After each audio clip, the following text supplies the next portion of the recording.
2021년 3월 7일 예수사랑교회 온라인 실시간 예배와 그리고 주일 현장 예배에 오신 여러분들을 주님의 이름으로 환영하고 축복합니다. 이 시간 저희가 찬양하기 원합니다. 찬양 가운데 거하시는 주님을, 함께 해주시는 주님을 의지하면서 찬양하며 나아가시겠습니다. 보혈을 지나 하나님 품으로, 보혈을 지나 아버지 품으로, 보혈을 지나 하나님 품으로 한 걸음씩 나가네. 보혈을 지나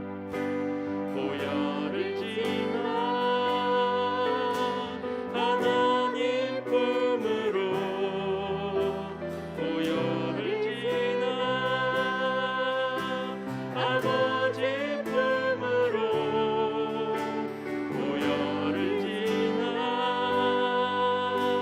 하나님 품으로 한 걸음씩 나가네. 존귀한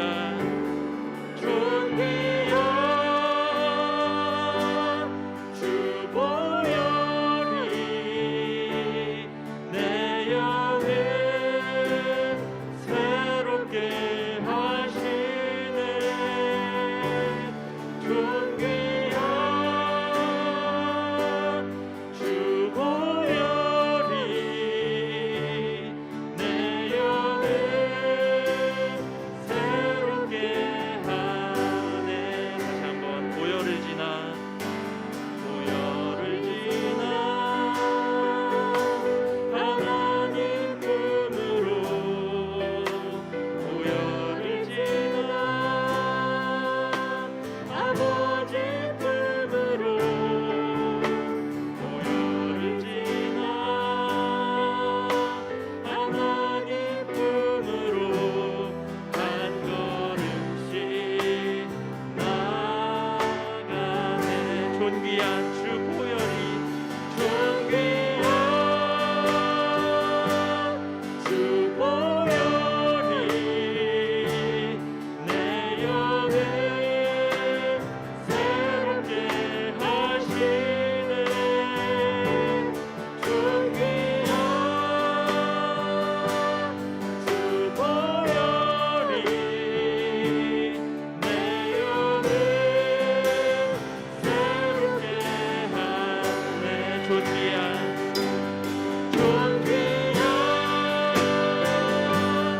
주 보혈이 내 영을 새롭게 하시네. 존귀한 주 보혈이 내 영을 새롭게 하네. 예수는 우리를, 예수는 우리를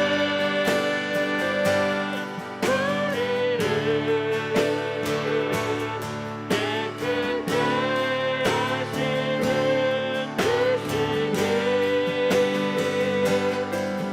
그의 피 우리를 눈보다 더 희게 하셨네. 예수는 우리를, 예수는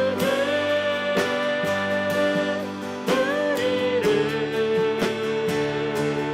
깨끗게 하시는 주시니, 그의 피 우리를 눈보다 더 희게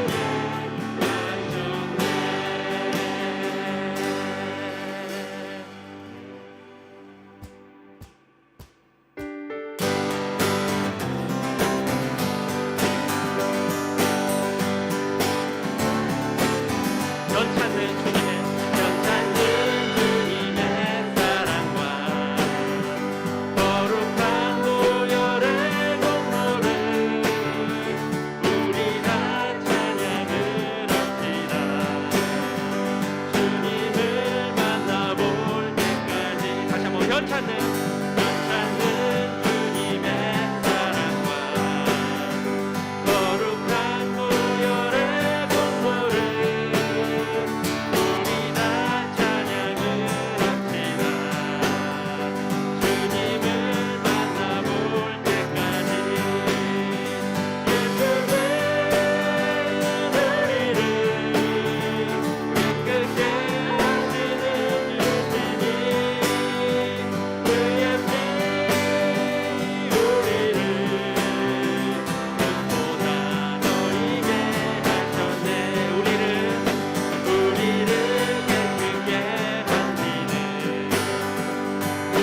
선포하며 승리하였네.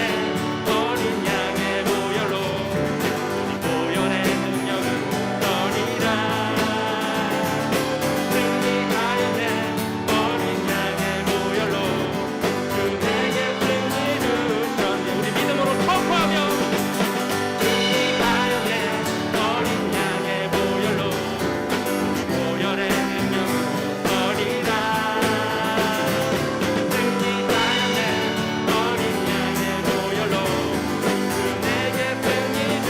우리 주님의 보혈을 믿음으로 다시 한번 선포하며 승리하였네. 어린 양의 보혈로 보혈의 능력으로 떠리라. 아멘. 승리하였네. 어린 양의 보혈로 주 내게 승리 주. 우리 마지막으로 선포하며 승리를 승리하였네. 어린 양의 보혈로 보혈의 능력으로 떠리라. 승리하였네. 어린 양의 보혈로 주 내게 승리 주셨네. 주 내게 승리 주셨네. 주 내게 승리 주셨네. 주 내게 승리 주셨네. 아멘. 우리에게 승리를 주신 예수님의 보혈에 감사와 찬양하에 박수를 올려드립시다. 할렐루야.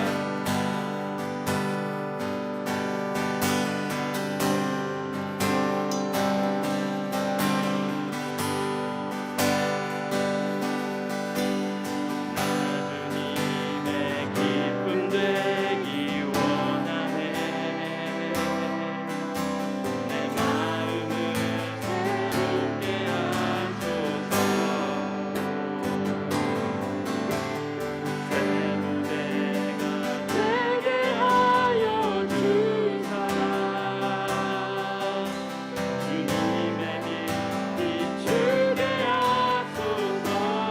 다시 한번 나 주님의 기쁨 되기 원하네. 내 마음을 새롭게 하소서. 새 무대가 되게 하여 주사.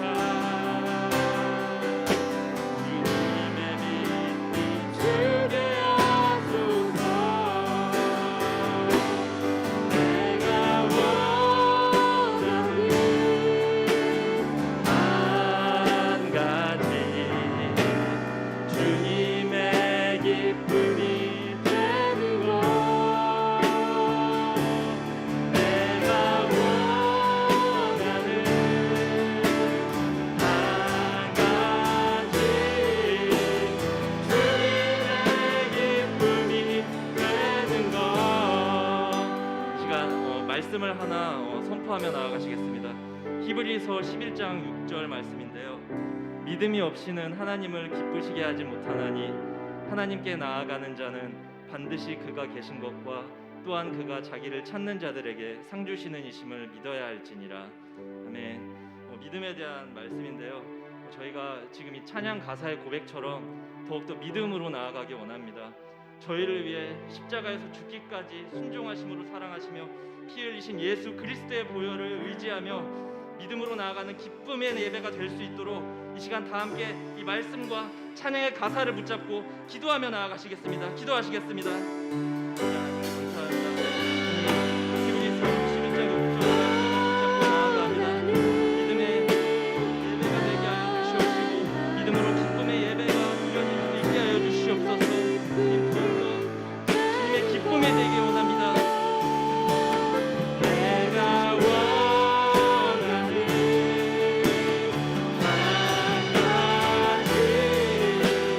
주님의 기쁨이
같이 한번 기도하실 때 오늘도 예배를 통해 은혜 주시되 온라인으로 현장에서 성령의 충만한 은혜 받는 귀한 예배 되게 하여 주시옵소서.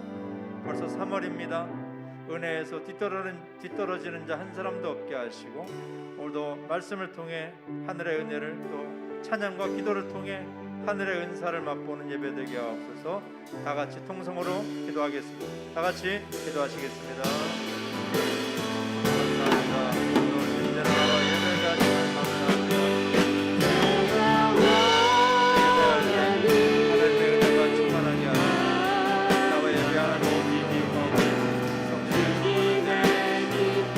말씀을 깨닫게 하시고 결단하게 하여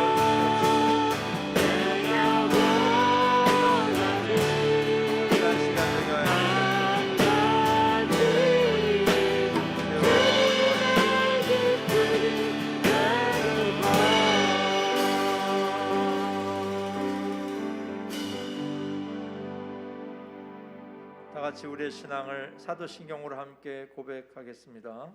전능하사 천지를 만드신 하나님 아버지를 내가 믿사오며 그 외아들 우리 주 예수 그리스도를 믿사오니 이는 성령으로 잉태하사 동정녀 마리아에게 나시고 본디오 빌라도에게 고난을 받으사 십자가에 못 박혀 죽으시고 장사한 지 사흘 만에 죽은 자 가운데서 다시 살아나시며 하늘에 오르사 전능하신 하나님 우편에 앉아 계시다가 저리로서 산자와 죽은 자를 심판하러 오시리라. 성령을 믿사오며 거룩한 공회와 성도가 서로 교통하는 것과 죄를 사하여 주시는 것과 몸이 다시 사는 것과 영원히 사는 것을 믿사옵나이다. 아멘.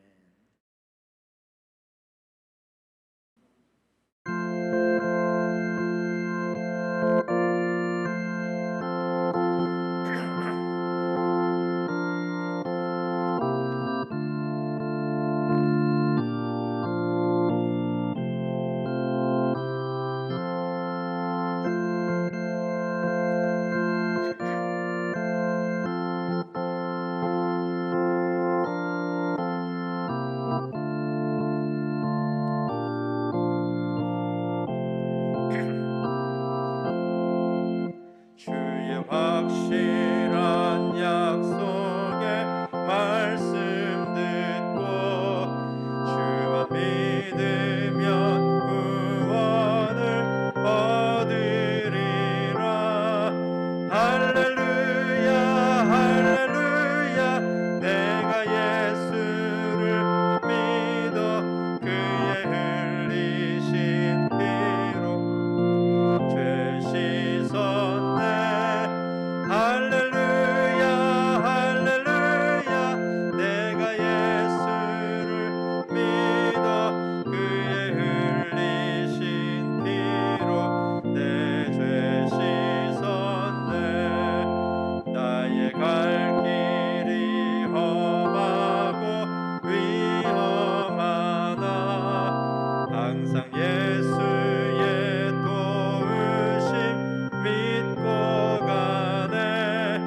할렐루야 할렐루야 내가 예수를 믿어 그의 흘리신 피로 내 죄 씻었네. 할렐루야 할렐루야 내가 예수를 믿어 그의 흘리신 피로 내 죄 섰네. 주의 보좌에 천사들 둘러서서 우리 구주를 높이어 찬양하네. 할렐루야 할렐루야 내가 예수를 믿어 그의 흘린 피로 내 죄 씻었네. 할렐루야 할렐루야 내가 예수를 믿어 그의 흘리신 피로 내 죄 씻었네. 예언자들과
주신 평강을 누릴 수 있음에 감사합니다.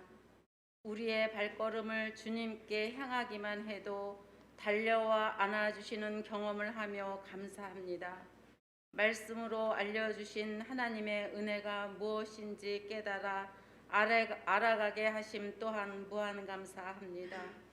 모든 문제를 하나님과 우리 사이에서 찾지 않고 다른 곳에서 찾으며 어리석게 살았던 지난날이 어리석고 부끄러운 삶이었음을 고백하며 돌이킬 수 있음 또한 하나님의 은혜였음을 고백하며 감사합니다.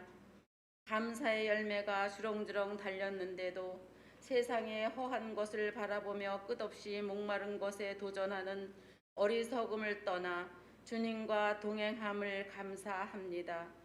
가나안 족속을 멸하라 하신 하나님의 명령을 순종하지 않고 옆구리에 가시가 되어 괴롭힘을 당했던 이스라엘 백성처럼 아직도 세상의 신, 가나안의 신, 만몬신을 자신도 모르고 섬기고 있다면 이 시간 깨닫게 하시고 결단하여 두 신을 섬길 수 없다 했사오니 하나님만 섬기게 하여 주시옵소서.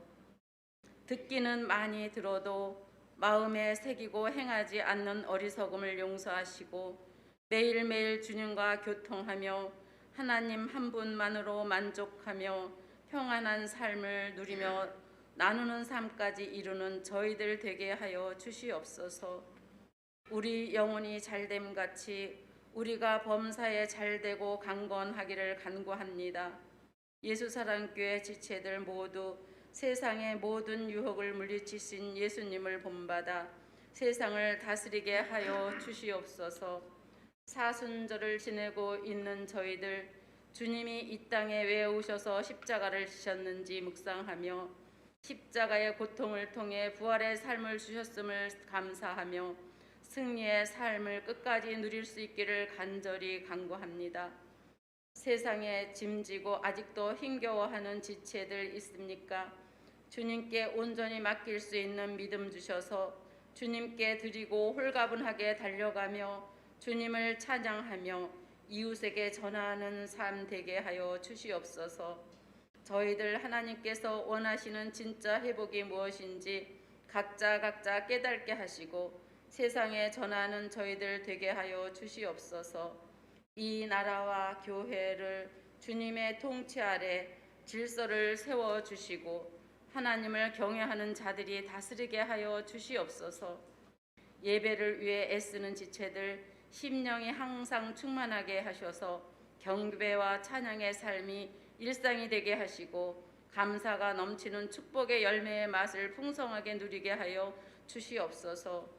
말씀으로 양육하시는 이방석 목사님 하늘로부터 내려오는 신령한 복으로 채워주셔서 하나님께 받은 말씀을 통해 저희들의 영을 살리시는 목사님, 저희들의 육의 삶을 온전한 회복으로 누리게 인도하시는 목사님 직분을 기쁘게 감당하게 하시옵고 건강을 지켜 주시옵소서.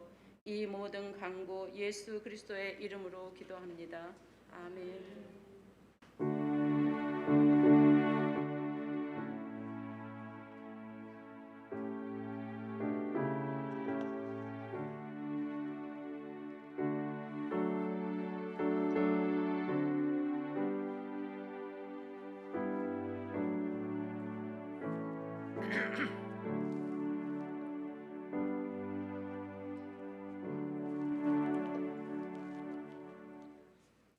우리 성경 말씀을 함께 찾아서 읽겠습니다. 구약 성경 여호수아서 2장 15절에서 21절 말씀입니다.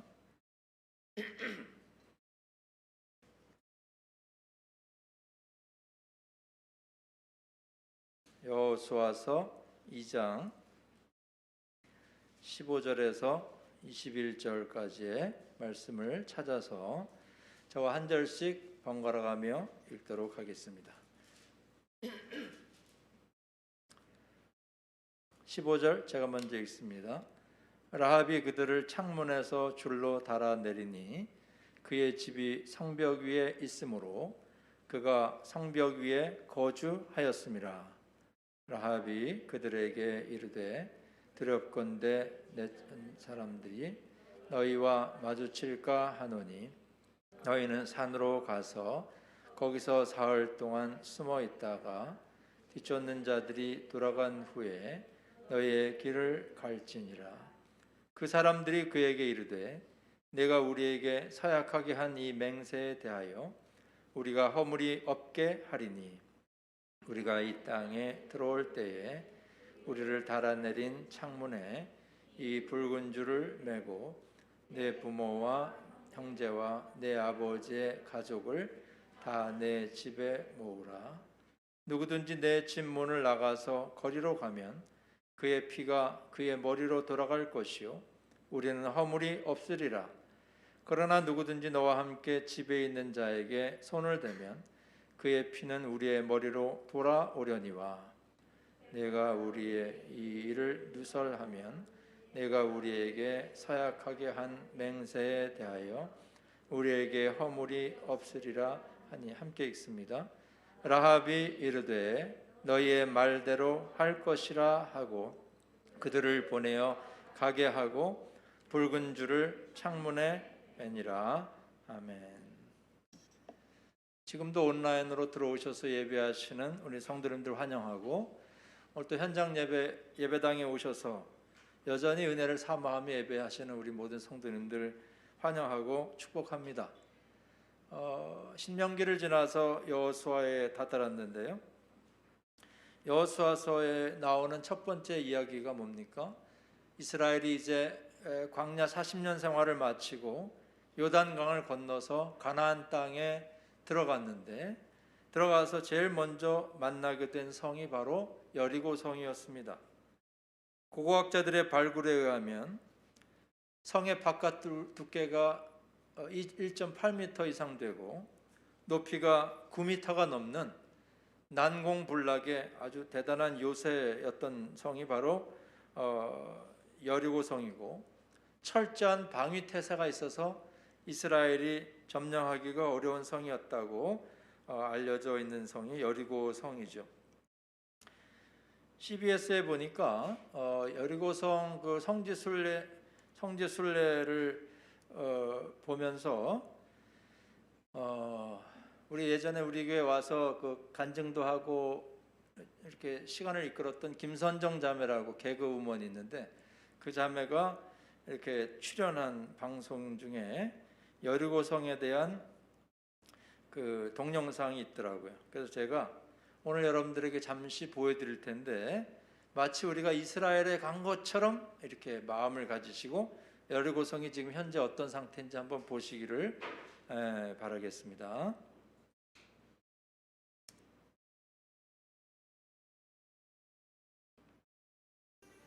자, 이제 여리고성으로 이제 들어가는 거예요. 아랍 동네입니다. 자, 이제 여리고성으로 이제 들어가는 거예요. 아랍 동네입니다. 네. 아랍 동네라 회교 사원도 있고요.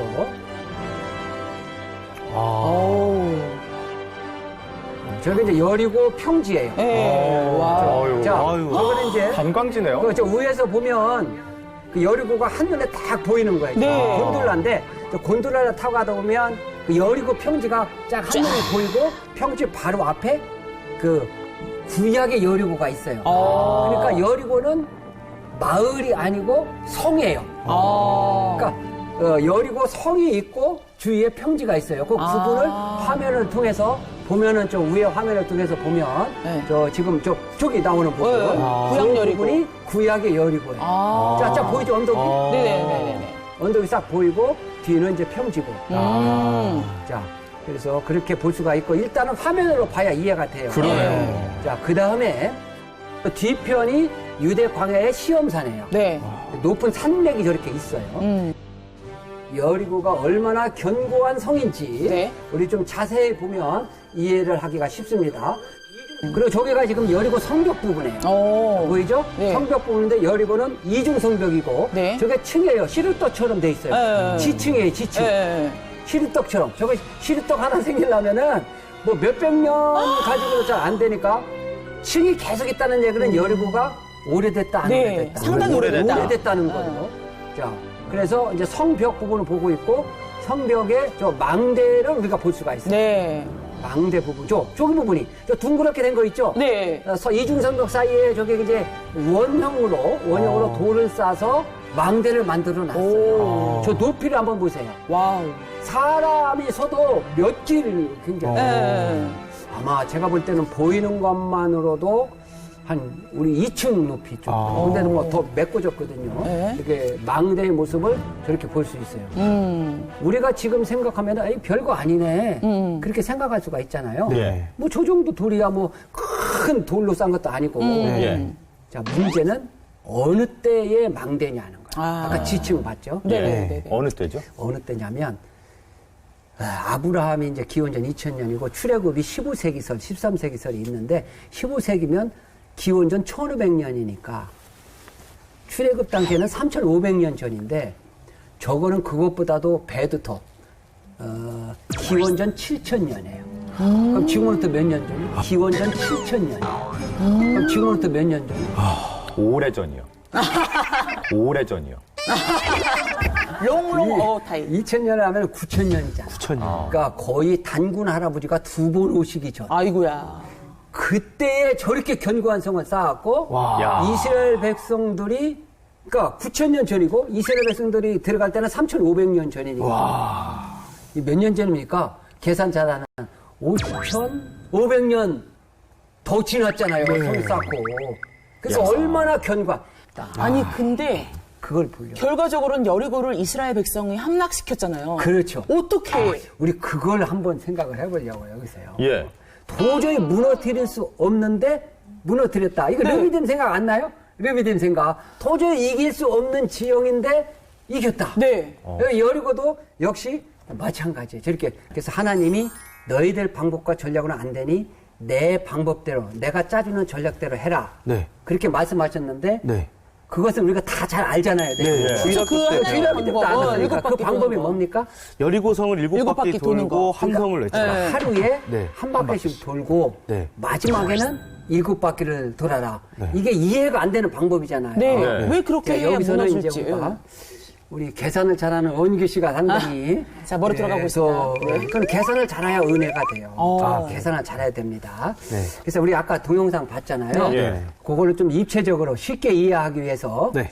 우선 있는 것 가지고 한번 설명해 보도록 하겠습니다. 네. 예. 자, 여기가 이제 여리고 평지라고 네. 보고 여리고 평지에 이스라엘이 이렇게 길갈에 진쳤잖아요. 네. 이스라엘 이렇게 진친 거예요. 네. 그리고 여리고 평지 안에 유대광야 쪽으로 이렇게 여리고가 있어요. 네. 여리고가 있고 요 뒤는 우리 화면에 아까 본 것처럼 이렇게 유대광야가 아주 높은 산으로 이루어졌어요. 문제는 뭐냐 하면 여기는 여리고 평지이기 때문에 넓어요. 네. 그런데 유대광야하고 여리고 성 네. 사이에는 이게 좁습니다. 네. 사람이 지나갈 수 있는 폭이 좁아요. 네. 근데 이스라엘 백성들은 60만 명이야, 군인만. 네, 네. 60만 명 조금 넘어요. 네. 근데 이렇게 한 바퀴 상 돌면 제 계산으로 폭이 좁기 때문에 2만 명밖에 못 들어와요. 근데 60만 명이 돌아야 되잖아. 네, 또 네. 마지막 날은 7바퀴. 7바퀴를 도니까 도저히 이 지형상 이스라엘 백성들이 돌기가 너무 어려운 거예요. 불가능해. 거의 예. 불가능.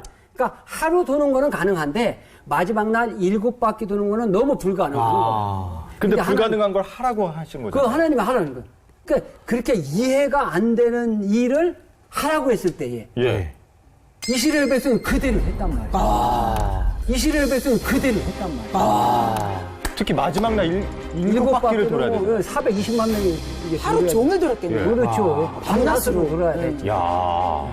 이렇게 마지막 밤낮 돌아야 되는데 이렇게 이해도 안 되고 힘든 것을 왜 시켰을까? 그런데 했어요, 안 했어요? 했어요. 했을 때 무너졌거든. 이해했을 때 무너졌거든.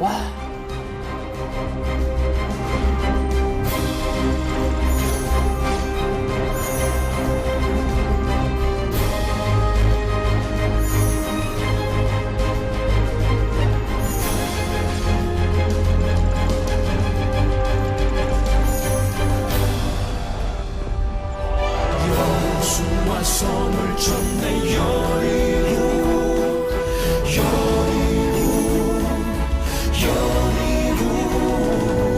여호수아 성을 쳤네 여리고 나 소리에 무너졌네.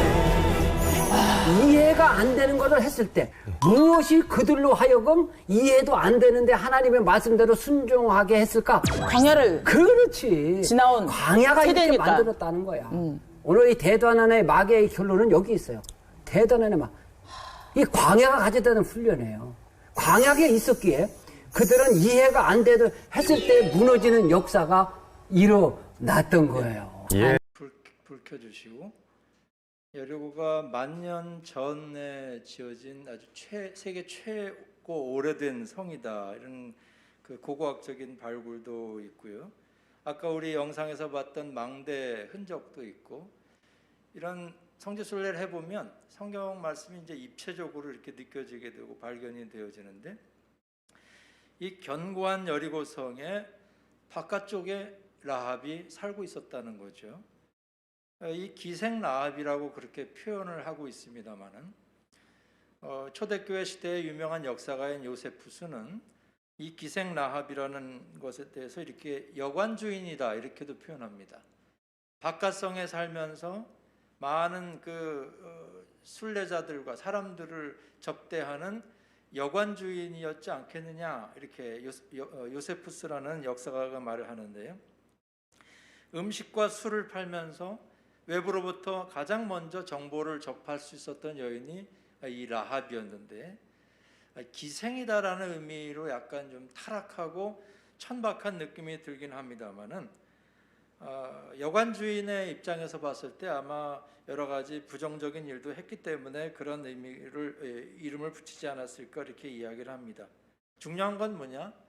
외부 성벽에 있으면서 라합이 많은 외부 소문들을 가장 먼저 들을 수 있었던 사람이었다는 거죠. 그러면서 어떻게 됩니까? 이스라엘이 광야를 지나면서 모압과 암몬과 강력한 그러한 민족들을 승리하고 오는 이스라엘 민족이고, 하나님이 그들과 함께 역사하는 그 소문을 라합이 제일 먼저 듣고 민감하게 들을 수 있는 여인이었다는 것을 알 수가 있죠. 그래서 여호수아가 여리고성을 정탐하기 위해서 정탐꾼을 보냈을 때 라합이 그 정탐꾼을 받아들이면서 어떻게 합니까? 그들을 숨겨주고 이스라엘과 함께 하신 하나님의 역사를 제일 먼저 들었던 그 여인이, 그에게 들렸던 소위 말해서 복음이죠. 기쁜 소식. 하나님이 이스라엘과 함께 오시는데 우리 가족과 나는 좀 살아남았으면 좋겠다. 그 강력한 이스라엘의 기적과 같은 역사 속에서도 여리고성이 쳐들어왔을 때도 우리는 좀 살았으면 좋겠다라는 소원을 가지고 지금 정탐꾼들과 이야기를 나누고 있는 것이죠. 이스라엘에 대한 소문, 라합이 들었던 그 소문이 무엇입니까? 이스라엘이 애굽에서 나올 때 일으키신 하나님의 재앙과 기적, 그리고 광야 가운데서 홍해에 이방인들을 수장시키시고 에돔과 암몬과 모압과 같은 강력한 나라들을 침몰시키는 그 승리의 힘이 이스라엘이 믿는 전능하신 하나님의 손에 이루어졌다는 소식을 라합이 듣고 믿고 어떻게 합니까? 정탐꾼을 숨겨주는 데까지, 어떻게 보면 여리고성 안에서의 반역이죠. 그런 행동까지 옮기게 되는 여인이 되었다는 것입니다. 라합은 전해지는 말에 의하면 아모리 족속, 가나안 7족속 중에 아모리 족속에 속한 여인이었다는 말이 있고요. 뼛속 깊이 우상 숭배를 하던 여인이었지만은 복음을 들었습니다. 하나님이 함께 하시는 이스라엘이 지금 다가오고 있다. 그들이 여리고성을 쳐들어올 텐데 그 가운데서 내가 살아날 수 있는 유일한 방법은 그들이 믿는 하나님에 대해서 관심을 가지고 그들과 함께 그 구원의 길을 같이 걸어가는 길만이 우리가 사는 길이다라는 생각을 라합이 가지고 있었던 거죠. 그래서 오늘 본문을 보면은 우리 가족이 구원받을 수 있는 방법이 무엇입니까? 라고 했을 때 그 정탐꾼들이 말을 하죠. 창문 밖에 붉은 줄을 들이내리우고 네가 원하는 가족들을 다 집안에 불러 모아서 가만히 있으면은 그 붉은 줄을 보고 너네 집만큼은 우리가 그냥 안전하게 보호해주겠다라는 약속을 하게 되는 것입니다.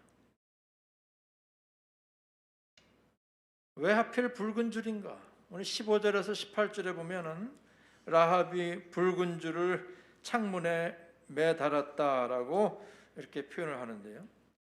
눈에 잘 보이기 위함일까? 그런 의미도 있겠습니다만은 좀 풀기 어려운 의문점입니다. 근데 이 붉은 줄이라는 말이 히브리어로 샤니 가브라는 말인데요.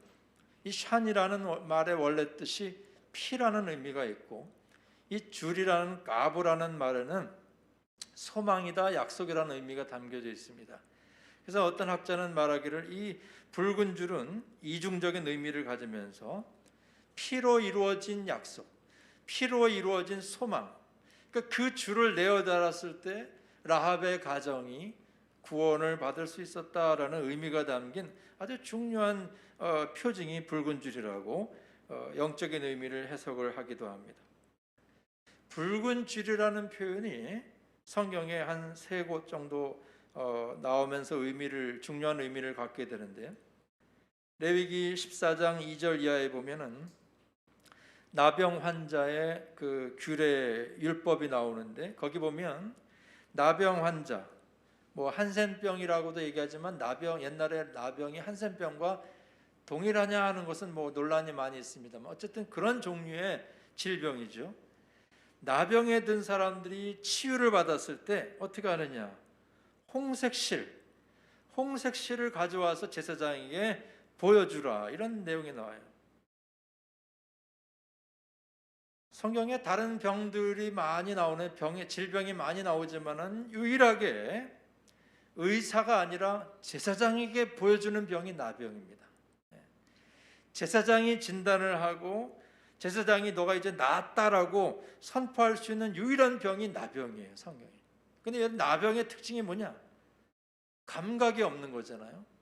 몸이 감각이 없어져 가지고 몸을 불로 지져도 칼로 찔러도 아무 감각이 없는 병이 나병인데, 이 나병이 완치되었다는 것을 제사장이 선포할 때 사용했던 것이 바로 홍색실입니다. 붉은 줄이에요. 나병이 무감각함의 그 병이잖아요. 영적으로 좀 해석을 해보면 우리가 하나님 앞에서 영적으로 무감각해진 사람은 나병에 걸린 환자나 마찬가지예요.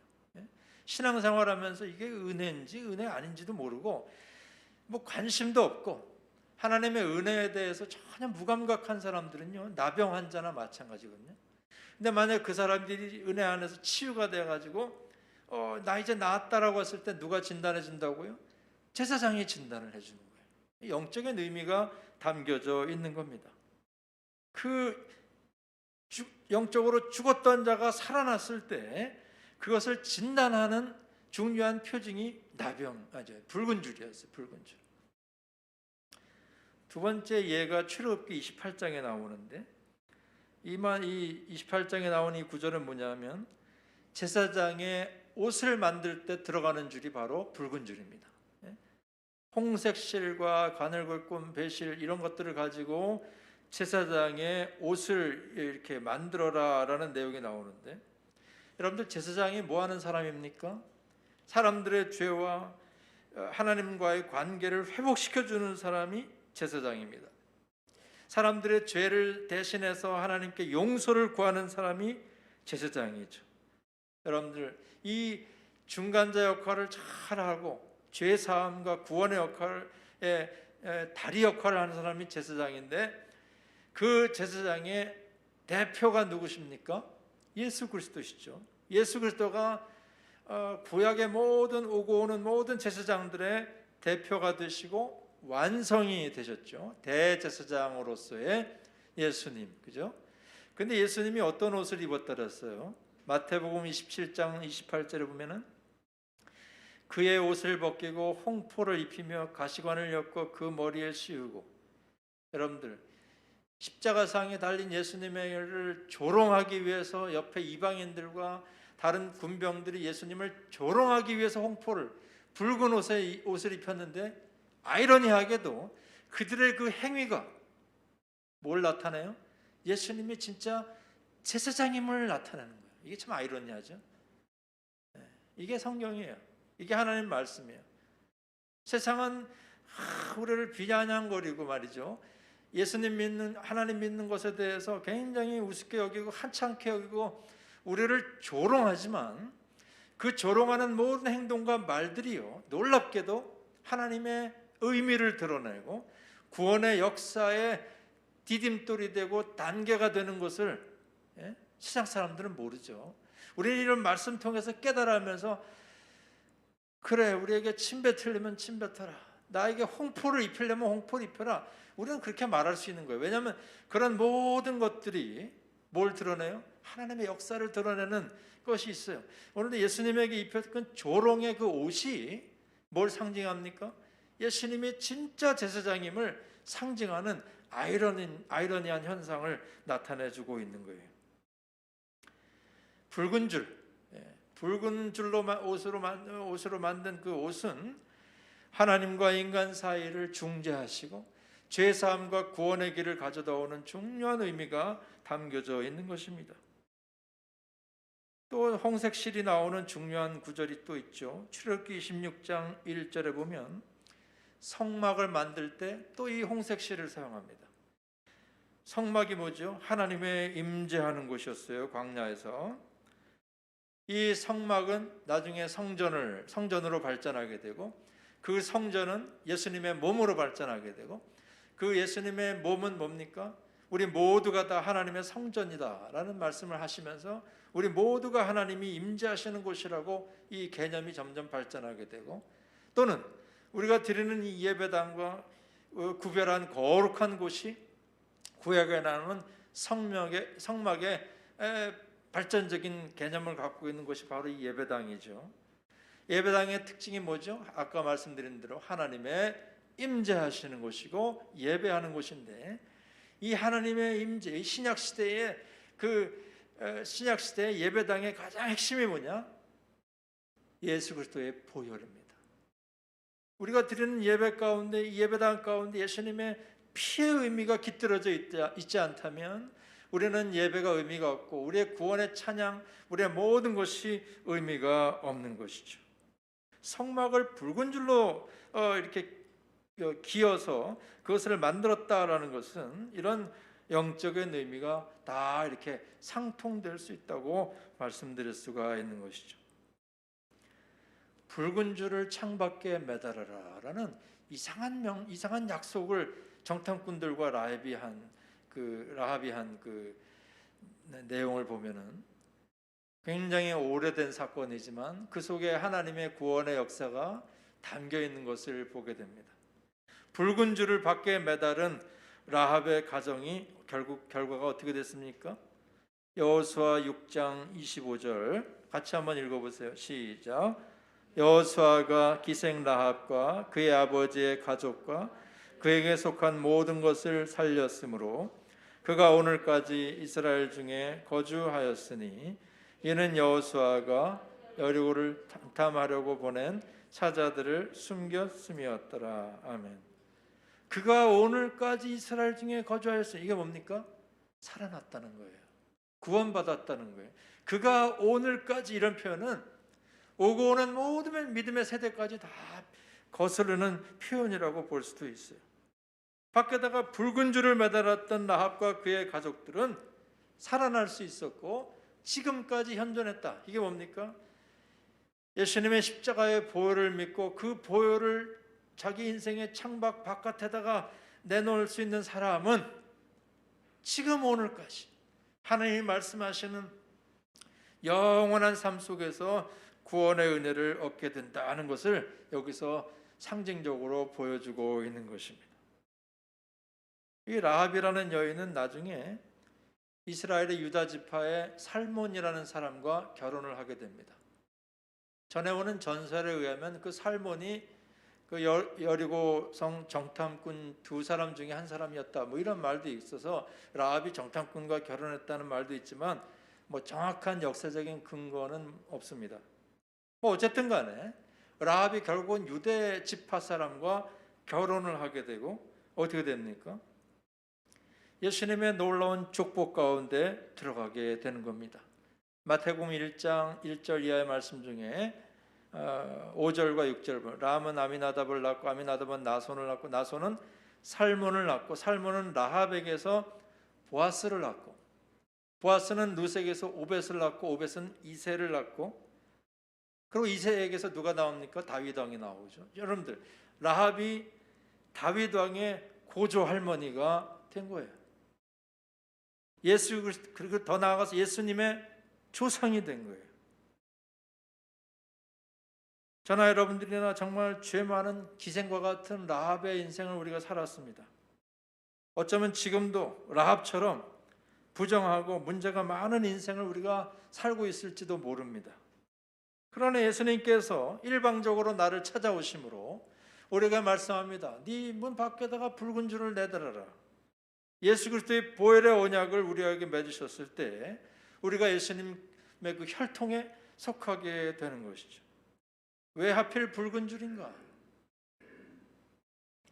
어린 양의 피, 출애굽할 때 이스라엘 집 밖에 문설주마다 붉은 어린 양의 피를 발라서 죽음의 그림자가 그들을 지나간 것처럼 붉은 줄을 매단 라합의 가정을 하나님이 살려주시고 지금까지 현존하게 하셨다라는 이 말씀이 저와 여러분들에게 그대로 적용될 수가 있는 것입니다. 사랑하는 성도님들, 여러분들의 영혼에, 여러분들의 삶에, 여러분들의 가정에 이 붉은 줄이 매달려 있다는 것을 믿으시기를 바랍니다. 또 그렇게 매다시기 바랍니다.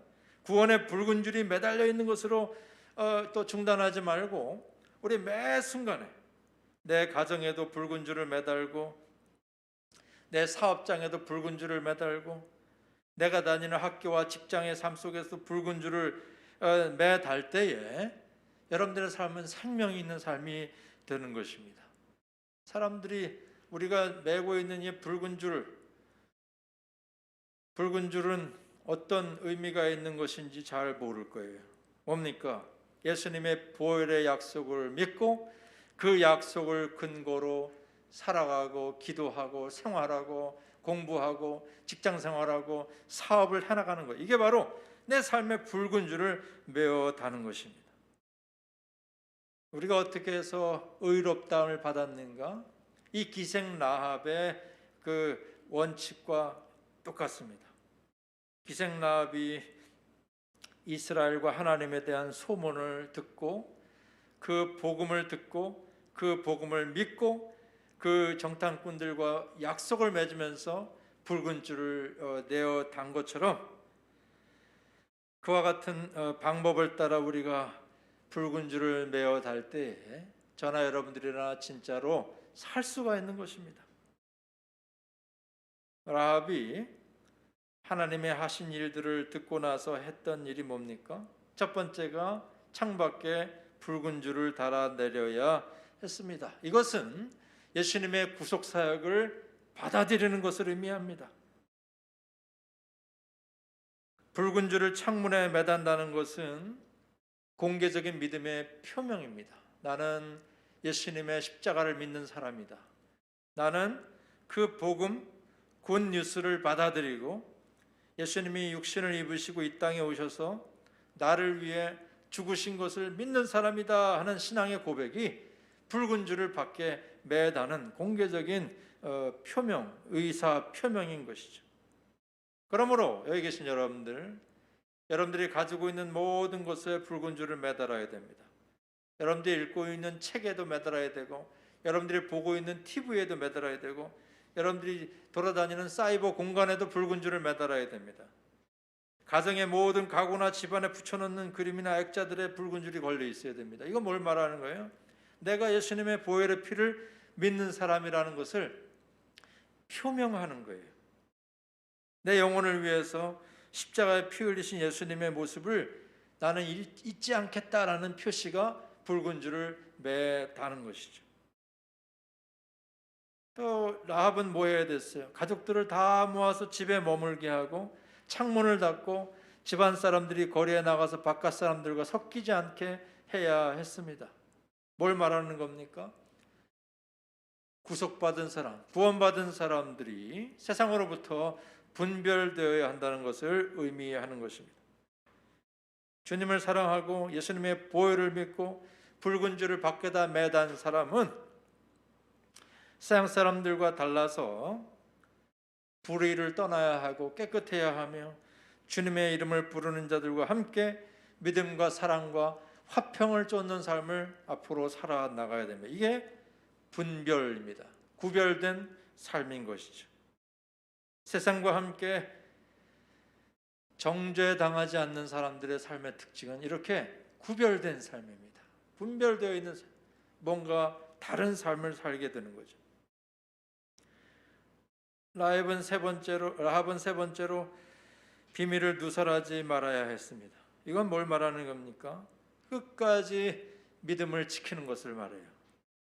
입을 열어서 라합이 자기의 알고 있는 일을 공개했다고 한다면 그들은 아마 여리고 왕에 의해서 죽임을 당했을 것입니다. 믿음의 사람들은 믿음을 지켜야 되고 자신을 지켜야 합니다. 자기 자신을 지키는 법도 믿음의 사람들은 배워야 하는 것이죠. 더 나아가서 라합은 순종해야 했습니다. 여기 21절에 아주 특징적인 표현이 나오는데 라합이 이르되 너희의 말대로 할 것이라, 정탐꾼에게 말하는 거죠. 하고 그들을 보내어 가게 하고 붉은 줄을 창문에 매니라. 너희의 말대로 할 것이야. 이게 바로 믿음의 사람들의 고백이 되어야 하는 것입니다. 믿음은 이와 같이 순종을 산출합니다. 이것이 바로 하나님을 기쁘시게 하는 말이기 때문에 그렇죠. 너희의 말대로 할 것이라. 이러한 말들이 요즘 시대에도 많이 들려져야 할 것입니다. 하나님의 말씀대로 내가 하겠습니다. 순종하겠다는 믿음의 고백인 것이죠. 오늘 예배당에 나와서 또 온라인으로 예배하시는 성도님들, 여러분들의 삶에 붉은 줄을 들이우시기를 바랍니다. 예수님의 보혈의 피가 여러분들의 영혼에 스며들도록 받아들이시고 신앙 고백하고 공개적으로 믿음을 표명하는 믿음의 일꾼들이 되시기를 바라는 것이죠. 요새 사순절을 우리가 보내고 있는데 사순절의 핵심도 역시 예수님의 보혈의 피에 대한 묵상 아니겠습니까? 여러분들이 이와 같이 가정에 붉은 줄을 매달고 믿음의 표명을 할 때 너와 내 집이 구원을 얻으리라 라는 하나님의 말씀 그대로 여러분들에게 이루어질 것입니다. 그리고 여러분들은 라합의 집과 같이 그 구원의 반열에 들어갈 수 있는 놀라운 축복을 받게 될 것입니다. 오늘 영상이 좀 길어져서 제가 말씀을 좀 맺어보려고 하는데요. 스펄전 목사님이 이 라합의 내용에 대해서 이런 설교를 했는데 한번 제가 인용을 해보려고 합니다. 라합의 믿음은 단순하고 확고하면서도 아주 순종적이었습니다. 창문에 붉은 줄을 매는 그 행위 자체는 아주 사소한 것이었음에도 불구하고 그녀는 그것을 생략하지 않고 그대로 지켰습니다. 성도 여러분, 여러분은 그동안 여호와의 명령 중 본질적으로 중요해 보이지 않는 것들에 대해서도 그 뜻에 주의를 기울였습니까? 만일 줄을 매는 것이 하나님의 명령이라면 그 명령까지 순종할 만큼 흠없는 자가 되십시오. 여러분은 예수님의 보배로운 피를 절대적으로 신뢰했습니까? 그 신뢰감이 절대 없어지지 않도록 창문에 붉은 줄을 메었습니까? 붉은 줄을 창문에 매달면 그 색이 눈에 확 띄므로 지나가는 사람이 볼지도 모릅니다. 그러나 그 붉은 줄 때문에 여러분의 생명을 구하고 그로 인해 모든 구경꾼들에게 대속의 효험을 분명히 나타낼 수만 있다면 아무래도 괜찮습니다. 뭘 부끄러워하십니까? 사람들이나 마귀가 그것을 보고 싶어 한다면 보게 내버려 두십시오. 그 피는 여러분의 자랑이요 찬양이기 때문입니다.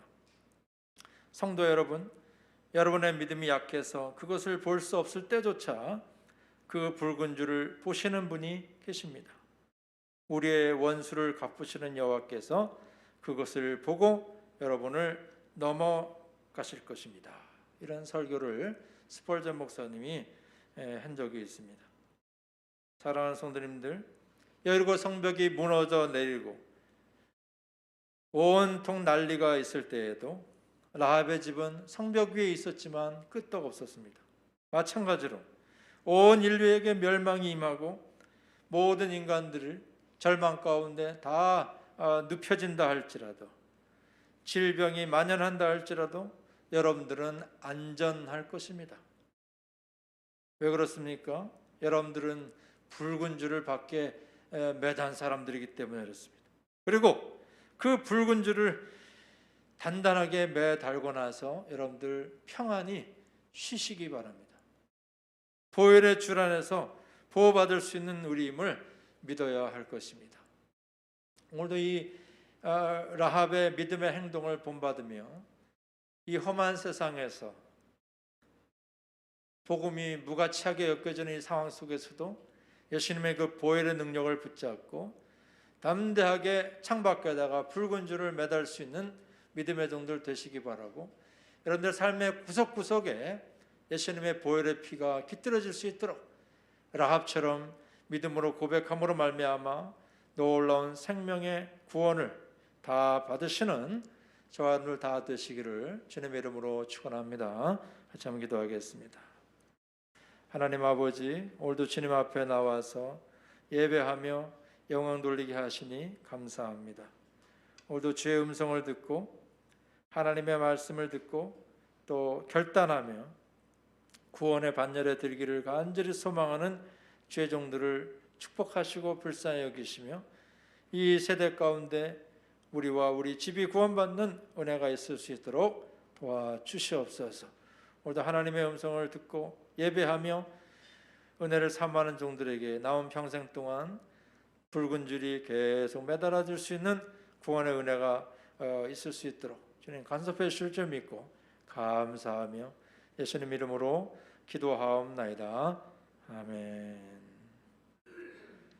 예물 드리는 시간 갖도록 하겠습니다. 우리 다 같이 일어나셔서 찬양하시면서 준비하신 예물 하나님께 드리도록 하겠습니다.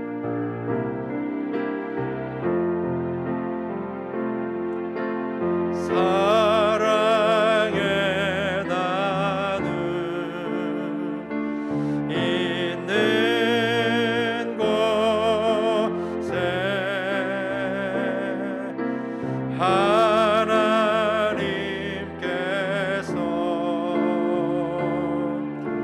계시도다.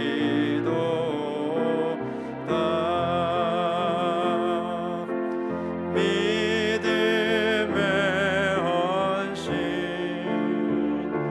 있는 곳에 하나님께서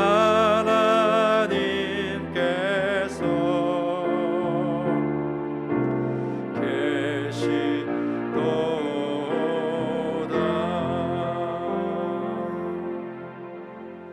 오늘도 예배 나오면서 빈손으로 나오지 아니하고 예물을 드린 종들이 있습니다. 11조와 감사예물과 주일헌금과 성경헌금과 여러 가지의 모양으로 드리는 헌금들이 있사오니 온라인으로 드리든 또 현장에 나와서 예배를 헌신을 하든 우리의 모든 드린 예물이 하늘에 상달되게 하시고 주님께 연락되어지고 거룩한 예물 되게 도와주시옵소서. 물질뿐만 아니라 시간과 재능과 그 모든 것까지 우리 삶 전체를 하나님께 드리오니 우리의 헌신을 받으시고 남은 인생 동안 예수님의 십자가의 보혈의 은혜를 잊지 않고 살아가는 헌신자들 다 되게 도와주시옵소서. 모든 영광을 주님께 돌려오며 예수님 이름으로 기도하옵나이다. 아멘. 자리에 앉으셔서 광고 말씀 나누겠습니다. 오늘 이렇게 반가운 얼굴들 또 이렇게 현장에서 뵙게 되니 참 반갑습니다.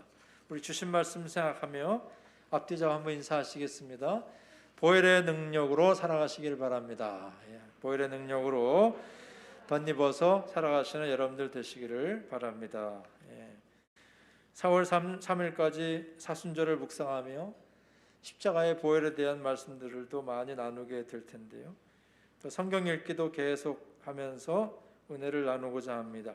은혜로운 사순절 기간 잘 보내시기를 바라겠습니다.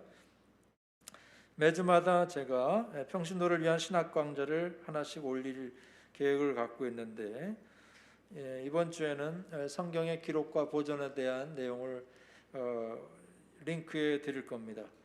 영상을 통해서 여러분들 은혜 충만한 하루하루 보내시기를 바라고, 아주 피드백이 아주 좋습니다. 우리 성도님들 은혜를 많이 받으시고, 뭐 아는 내용도 많지만 또 모르는 내용 한두 가지라도 얻게 되시는 것 같아서 전 참 기쁘고요.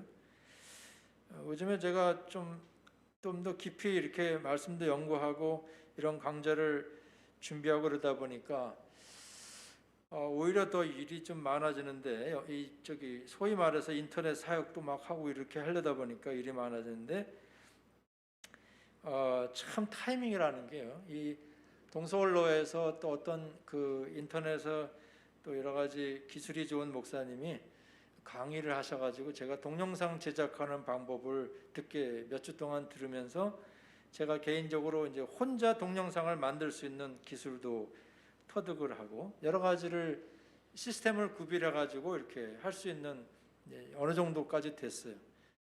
타이밍이 기가 막히게 돼가지고, 그래서 그것도 배우게 되니까 또 제가 그걸 통해서도 전 세계 아니면 뭐 저와 연결된 랜선으로 연결된 분들에게 이런 또 은혜를 공급하게 된 거죠. 뭐 이런 일을 하다 보니까 이게 일이 많은데 또 제 집안에는 제 공간이 없어요. 교회 안에도 제 공간이 없고, 그러니까 저 어디 갈 데가 없는 거죠. 그러니까 이런 표현은 좀 그렇고, 어디 가서 말씀 연구를 할 때가 마땅치 않아서 요즘 제가 좀 사무실을 하나 조그맣게 뭐 임대를 해야 되나, 아니면 저 독서실 원룸 텔 같은 고시원을 하나 들어가 가지고 해야 되나, 이제 조그만 이렇게 학구방 같은 데라도 지금 요새 좀 찾고 있는데, 그런 묵상하고 연구하고 그런 사역을 할 수 있는 작은 방을 지금 제가 찾고 있는데, 여러분들 좀 기도를 해주셔서 그런 방 안에서라도 제가 사역을 계속 잘 할 수 있도록 그런 공간을 위해서도 기도해 주시기를 바랍니다.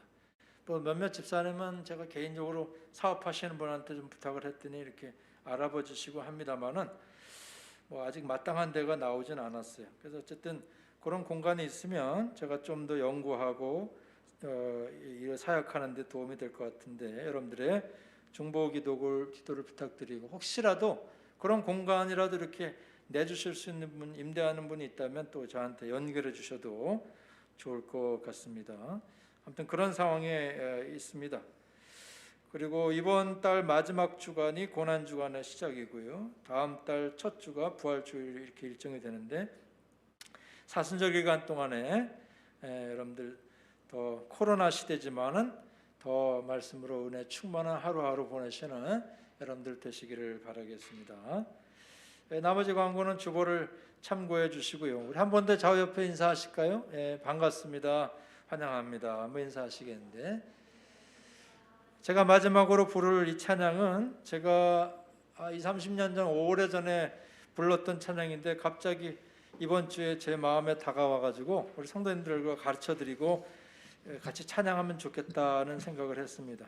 한번 배워보시면서 찬양을 하시고 우리의 삶을 인도해달라는 간절한 마음을 가지고 우리 함께 배우면서 찬양하도록 그렇게 하도록 하겠습니다. 사랑하는 나의 예수님, 죄와 어둠에서 나를 건져주시고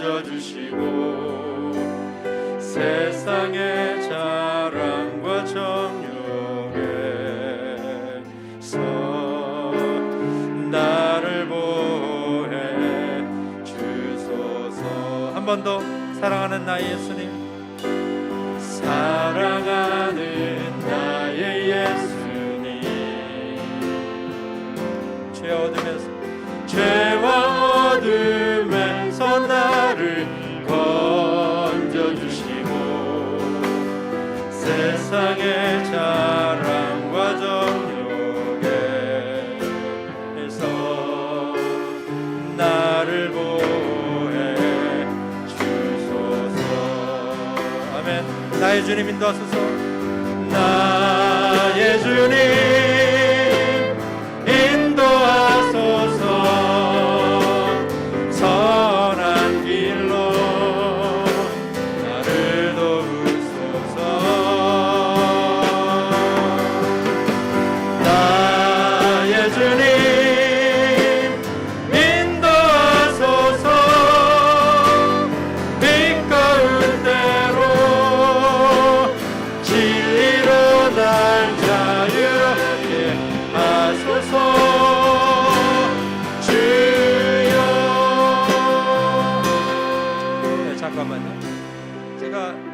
말씀 연구 동영상을 매주 제작한다고 말씀드렸는데 또 하나 숙제를 제가 가진 게 뭐냐면 숨어있는 아주 은혜로운 찬양들을 제가 발굴해서 동영상을 제작을 하고 있어요.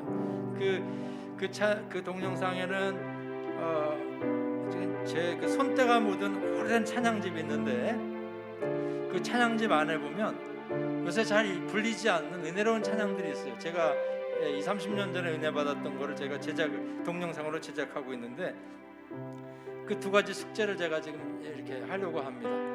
찬양과 말씀에 그 숨어있는 보배들을 이렇게 해가지고 이 랜선으로 많은 이들에게 은혜 비치도록 이렇게 하려고 하니까 기도해 주시기 바랍니다. 그 중에 한 곡이 이 곡이에요. 이 곡 잘 안 불려지는데 참 은혜로운 곡이거든요. 다시 한번 부를 때 배우시면서 우리 1절 다시 한번 찬양하도록 하겠습니다. 사랑하는 나의 예수님, 사랑하는 나의 예수님, 죄와 어둠에서 나를 건져주시고 세상의 자랑과 정욕에서 나를 보호해 주소서. 나의 주님 인도하소서. 나의 주님 인도하소서. 선한 길로 나를 도우소서. 나의 주님 인도하소서. 빛 가운데로 진리로 날 자유롭게 하소서. 주여. 이절 사랑하는 나의 예수님, 주의 말씀 더욱 깊이, 주의 말씀 더욱 깊이 알게 하시고 나의 삶과 나의 생활에서 넘쳐 흐르게 하소서. 아멘. 나의 주님, 나의 주님 인도하소서. 선한 길로 나를 도우소서. 나의 주님, 나의 주님 인도하소서. 빛 가운데로 진리로 날 자유롭게 하소서. 주여. 나의 주님, 나의 주님 인도하소서. 선한 길로 나를 도우소서. 아멘. 나의 주님 인도하소서. 빛 가운데로 진리로 날 자유롭게 하소서. 주여. 아멘. 같이 하면 오늘 주신 말씀 기억하며 기도하고 축도하겠습니다. 붉은 줄을 매다는 나의 인생이 되기 원합니다. 예수님의 십자가의 보혈을 잊지 않는 우리의 가정이 되기를 원합니다. 그 의미를 깊이 되새기는 사순절 기간이 되게 하시고 보혈의 능력이 나의 삶을 장악하게 하시고 그 능력으로 덧입어서 여리고성을 무너뜨리게 하옵소서. 우리 간절히 기도하고 축도하겠습니다. 다 같이 기도하시겠습니다. 오 주님 감사합니다.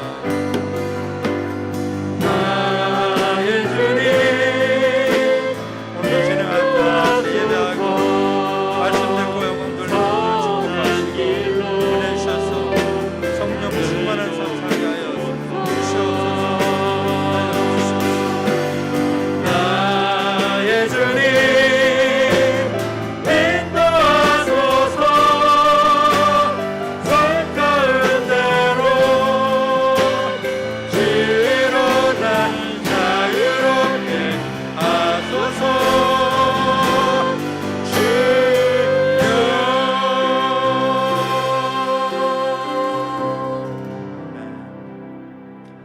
이제는 우리 주 예수 그리스도의 은혜와 우리 하나님 아버지의 사랑하심과 성령의 교통하심이 오늘도 주님 전에 나와서 예배하며 또 온라인으로 예배하며 영광 돌리는 모든 종들 붉은 줄을 삶의 바깥에다 내걸면서 믿는 자임을 세상에 공포하고 표명하면서 자랑스럽게 주님 믿는 자로 살기로 구원받는 자로 살기로 결단하고 돌아가는 모든 종들 머리 위에 남은 생활 가정과 자녀와 생업 위에 이제로부터 영원토록 함께 하시기를 간절히 축원하옵나이다.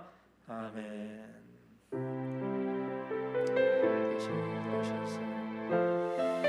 십자가의 보혈의 능력이 우리 삶을 장악하게 하시고 충만케 하여 주시옵소서. 우리 주님의 은혜를 간절히